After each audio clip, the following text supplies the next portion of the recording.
Normalcy returning in Jammu and Kashmir after government's historic decision to scrap Article 370. Shops, schools and academic institutions, both private and government, and shops opened today in Samba, Katwa, Udhampur with smooth traffic flying on the roads.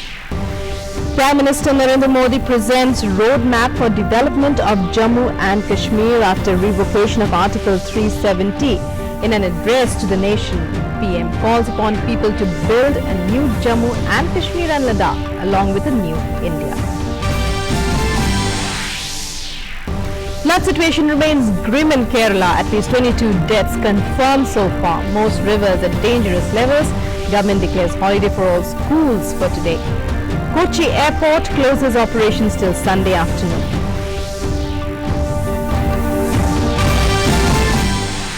Cabinet Secretary chairs meeting of National Crisis Management Committee to review flood situation in Maharashtra, Karnataka, Kerala and Gujarat. Preparedness, rescue and relief operations reviewed. 55 NDRF teams already deployed in flood-hit states along with Army, Navy and Coast Guard personnel to carry out relief and rescue work. Unlawful Activities Prevention Amendment Act 2019, Code on Wages 2019, National Medical Commission Act and Repealing and Amending Act 2019 get assent of the President. Hello and welcome to this edition of the news. I'm Rukma in our top story. The situation in Jammu and Kashmir continues to be peaceful on the 5th consecutive day today after the centre's move for a new political arrangement in the state. The situation across Jammu region has returned to normalcy as restrictions have been eased in Jammu, Katwa and Samba districts with the opening of educational institutions, shops, schools and academic institutions, both private and government. They opened today in Samba, Katwa and Udhampur districts. The administration in various districts is making serious security arrangements in connection with Eid to ensure the return of normalcy and to avoid any untoward incident. Early on Thursday, in his address to the nation, Prime Minister Narendra Modi assured the people of Jammu and Kashmir that the government is ensuring they do not face any difficulties in celebrating Eid on the 12th of August. PM Modi also said the government is providing all possible help to those from J&K who live elsewhere and want to return home to celebrate the festival. Eid का मुबारक त्योहार भी नजदीकी है। ईद के लिए मेरी ओर से आप सभी को बहुत बहुत शुभकामनाएं। सरकार इस बात का ध्यान रख रही है कि जम्मू कश्मीर में ईद मनाने में लोगों को कोई परेशानी ना हो। हमारे जो साथी जम्मू कश्मीर से बाहर रहते हैं और ईद पर अपने घर वापस जाना चाहते हैं, उनको भी सरकार हर संभव मदद कर रही है। Prime Minister Narendra Modi also assured people of the two new union territories of the start of a new era. He promised to hold elections in Jammu and Kashmir in a fair and transparent manner at the earliest. The PM also said that the status of the union territory to J&K is temporary, appreciating the efforts of people of the valley for standing up against terrorism and separatism fueled by Pakistan. PM Modi assured them that their problems and grievances will be addressed on priority. जब धरती का स्वर्ग हमारा जम्मू कश्मीर फिर एक बार विकास की नई ऊंचाइयों को पार करके पूरे विश्व को आकर्षित करने लगेगा, नागरिकों के जीवन में ईज ऑफ लिविंग बढ़ेगी, नागरिकों को जो उनके हक का मिलना चाहिए वो बेरोक टोक मिलने लगेगा, शासन प्रशासन की सारी व्यवस्था जनहित कार्यों को तेजी से आगे बढ़ाएगी, तो मैं नहीं मानता कि केंद्र शासित प्रदेश यूनियन टेरिटरी की व्यवस्था जम्मू कश्मीर के अंदर चलाए रखने की जरूरत पड़ेगी। हां, लद्दाख में वो बनी रहेगी। And we now go across live to our correspondent Ashwini Mishra, who joins us from Jammu. Ashwini, a very good afternoon to you. And well, life returning to normal, continuing peacefully in Jammu. Give us an update on the situation behind you itself. We can see that cars are plying on the roads, people are coming out, moving out on vehicles, and even shops and business establishments, we believe, are opening. जी रुकमा, जम्मू संभाग की अगर बात करें तो यहाँ स्थितियां एकदम अनुकूल और जीवन पूरी तरीके से अपने पुराने ढर्रे पर लौट आया है। एक जो खबर है वो ये है कि ऊधमपुर, कठुआ और सांभा इन जिलों में सभी स्कूलों को पूरी तरह से खोल दिया गया है, बच्चों के जो स्कूल हैं, लेकिन कॉलेज फिलहाल अभी कॉलेजेस बंद हैं, कॉलेजेस को खोलने का निर्णय नहीं किया गया है। जम्मू की अगर बात करें तो आज 12 बजे के आसपास उच्च स्तरीय बैठक हुई है। डिप्टी कमिश्नर ने यहाँ पर अन्य सुरक्षा इंतजामों की समीक्षा की है और उसके बाद यहाँ पर अन्य जो उपाय किए जाने हैं, स्थिति सामान्य है, लोगों की आवाजाही सामान्य है। फिलहाल आज अभी 3 बजे तक दुकानों को बंद रखा गया है, एहतियातन बंद रखा गया है। कल पूरी तरीके से दुकानें खुली रही, पूरी रौनक रही सड़कों पर। आज शाम से भी वो रौनक बरकरार होगी। आज एहतियातन केवल 3 बजे तक का यहाँ पर दुकानों को बंद रखा गया है। और अन्य अगर क्षेत्रों की बात करें तो पठन पाठन सुचारू रूप से चल सके, बच्चों की पढ़ाई में किसी तरीके की दिक्कत न हो, तो विद्यालयों को भी खोला गया है। अन्य जो और जिले बाकी बचे हुए हैं वहां भी स्थितियां सामान्य हैं, बेहद माकूल हैं और धीरे धीरे प्रशासन वहां की सुरक्षा स्थितियों का जायजा लेते हुए इसकी समीक्षा करके अन्य धारा 144 हटाने जैसी जो बातें हैं वो सब भी इन क्षेत्रों से हटाई जाएंगी। खुद आप देख सकते हैं, मैं हटूंगा, किस तरीके से लोगों की आवाजाही है। सार्वजनिक परिवहन यहाँ पर पूरी तरह से चल रहे हैं, जो पब्लिक ट्रांसपोर्ट सिस्टम है वो अच्छे तरीके से चल रहा है। घाटी और जम्मू कश्मीर में जो SRTC की बसें हैं, स्टेट रोड ट्रांसपोर्टेशन कॉरपोरेशन की, वो सब चल रही हैं। यहाँ पर पूरी तरीके से जनजीवन एकदम सामान्य है और इस ऐतिहासिक फैसले से कल प्रधानमंत्री के संबोधन के बाद से लोगों में नई ऊर्जा भी आई है, लोग बहुत आह्लादित भी हैं और अपना प्रशस्त, अपना अच्छा भविष्य भी देख रहे हैं। Right, but Ashwini, observing the situation from the ground, what would you say would be the major challenges that the government would face as it tries to speed up development in this particular region, in fact? Rukma, देखिए, जम्मू संभाग की तो मनमानी मुराद पूरी हुई है। अमन चैन या इस तरीके की जो स्थितियां हैं वो कहीं से कोई प्रतिकूल प्रभाव डालने वाली नहीं है। अमन चैन यहाँ पूरी तरीके से बरकरार रहेगा, लोगों का उत्साह बढ़ता रहेगा, लोग तेजी से अपने बाहुबल और केंद्र सरकार की प्रायोजित योजनाओं और अनुदान के साथ अपना नया भविष्य लिखेंगे, अपना नया मुस्तकबिल तय करेंगे।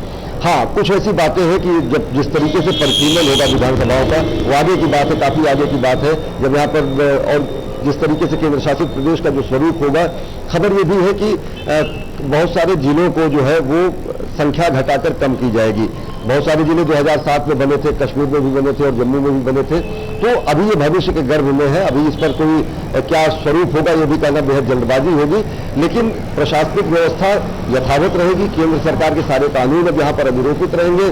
बहुत सारी ऐसे जो कानून थे जो सेंट्रल गवर्नमेंट के, वो लागू होने से लोगों को उससे सहूलियतें ही होंगी, क्योंकि यहाँ पर अगर देखें तो तकरीबन 108, 106 के आसपास सेंट्रली स्पॉन्सर्ड जो कानून थे वो यहाँ लागू नहीं थे। यहाँ पर माइनॉरिटी कमीशन नहीं था, यहाँ पर SC/ST कमीशन नहीं था, यहाँ पर बाल विवाह निरोध जैसा कानून नहीं था, यहाँ पर RTI नहीं था, यहाँ पर राइट टू एजुकेशन नहीं था, यहाँ पर जो सफाई कर्मचारी हैं उनको और जो पाकिस्तान के विस्थापित रिफ्यूजीज थे उनको नागरिक अधिकार और अस्थायी निवास प्रमाण पत्र नहीं हासिल था।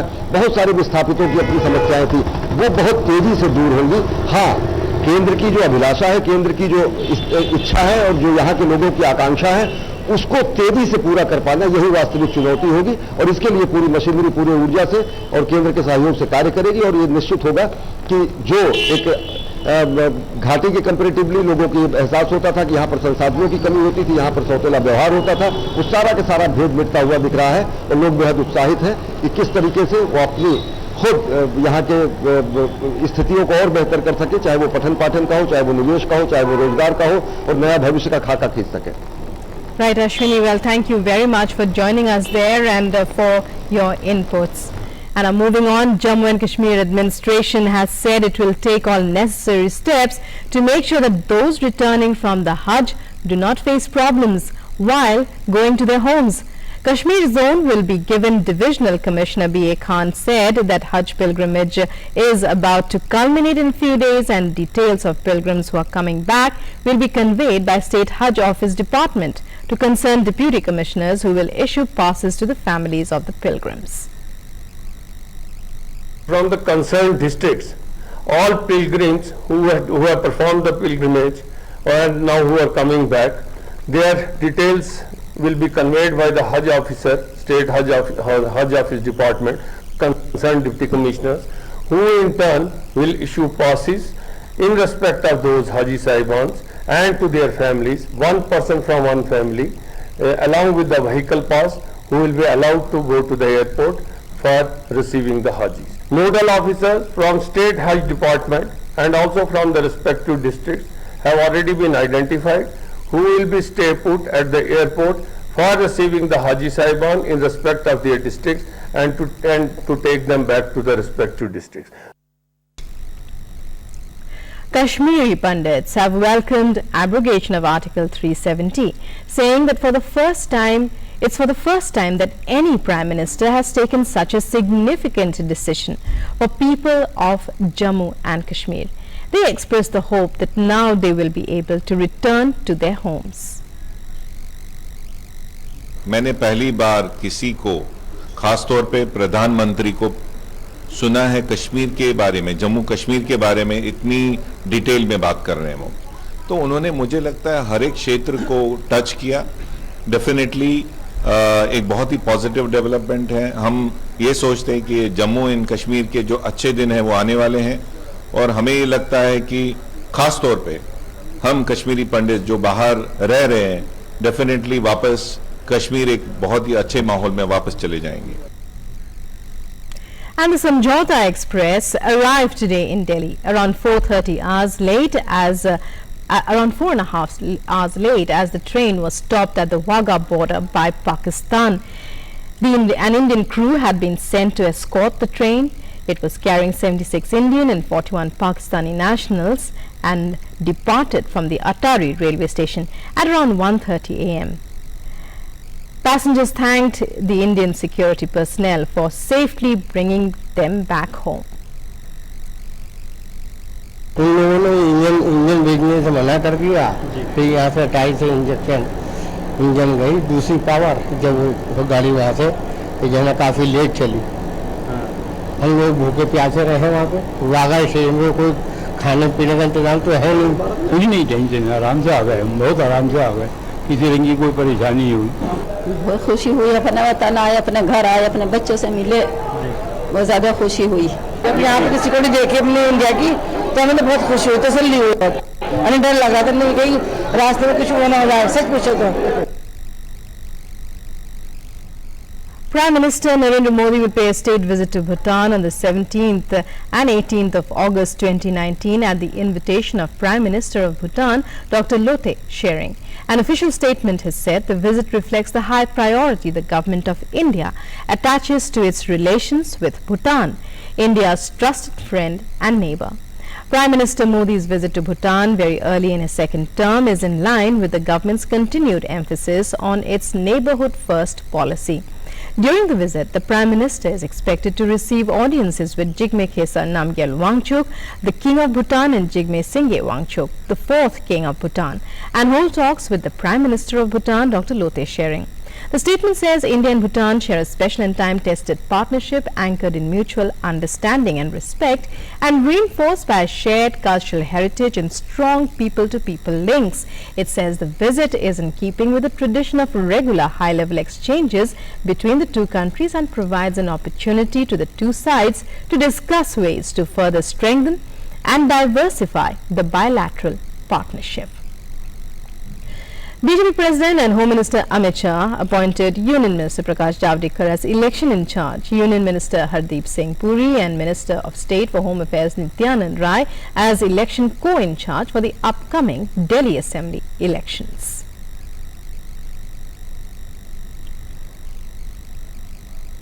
BJP President Amit Shah also appointed Union Minister Narendra Singh Tomar as election in charge. Uttar Pradesh Minister Bhupendra Singh as election co-in charge for the upcoming Haryana Assembly elections.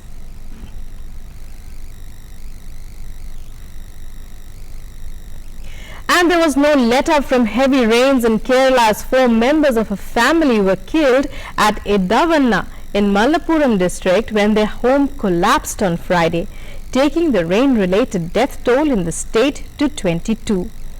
While over 23,000 people have been moved to relief camps, the government has issued a red alert for 9 districts as as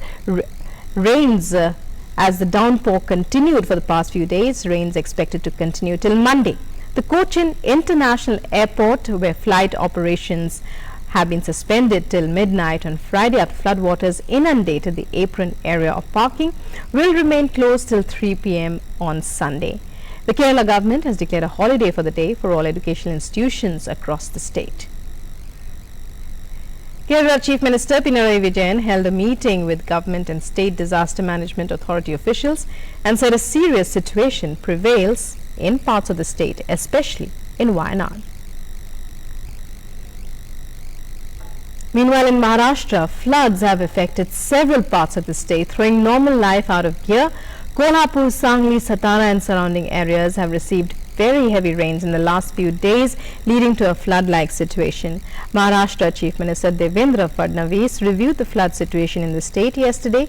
He also chaired a meeting at Kolhapur with various officials and agencies to review the flood situation in Kolhapur, Sangli and Satara. The CM instructed for various measures to be taken to ensure food, drinking water, health care and shelter and other supplies are made available by all agencies through proper coordination. He also assured that various agencies including Army, Navy, Air Force, NDRF, India, Coast Guard, SDRF and local administration are working hard to rescue people.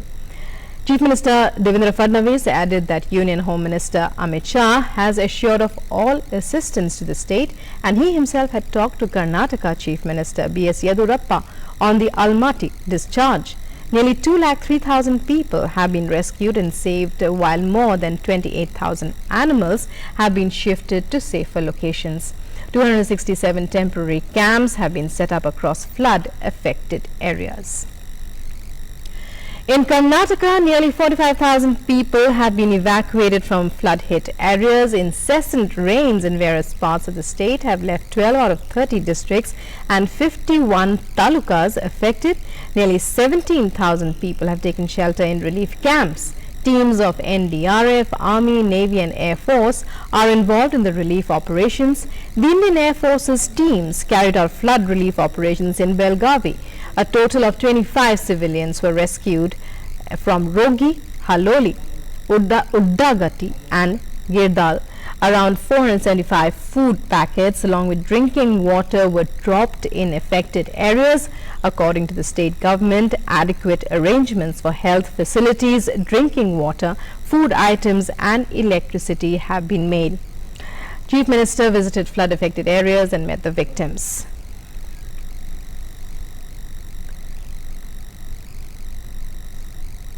Meanwhile, the National Crisis Management Committee yesterday reviewed the flood situation in Maharashtra, Karnataka, Kerala and Gujarat. The NCMC, chaired by Cabinet Secretary P.K. Sinha, took stock of the current situation, preparedness and rescue and relief operations.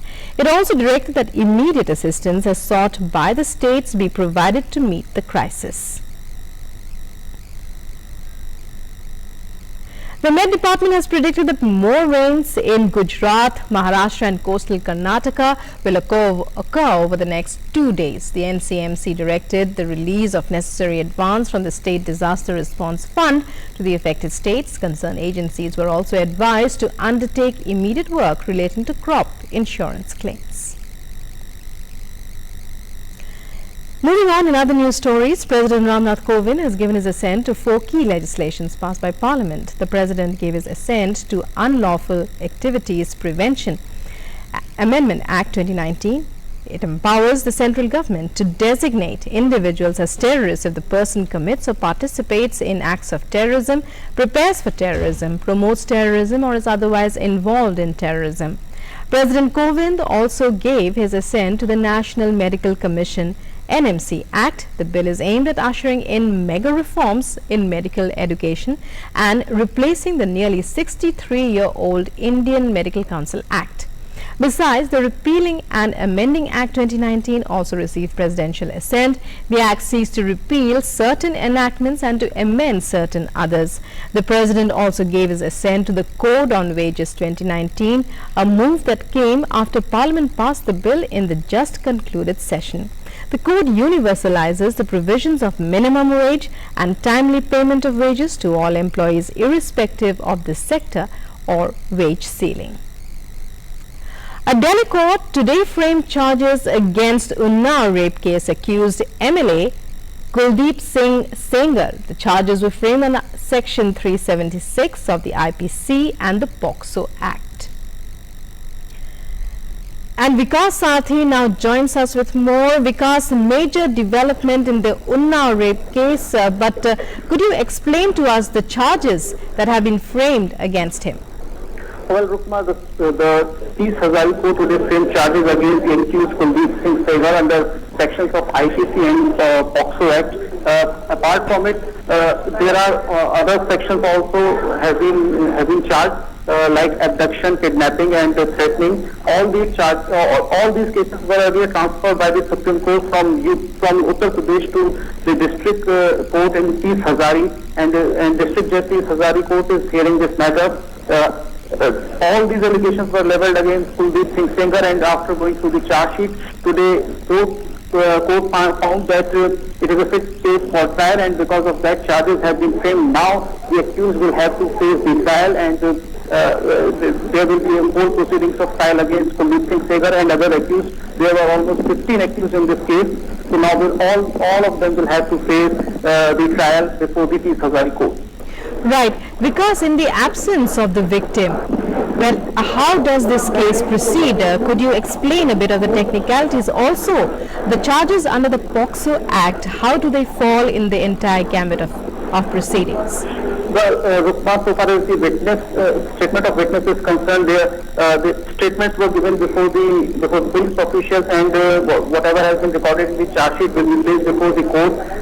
And there are other witnesses also available in this case. Right. So far as the POCSO issue is concerned, there was a complaint that the victim was a minor when this offence took place. Because of that, POCSO Act has also been charged against the accused. POCSO Act has certain conditions.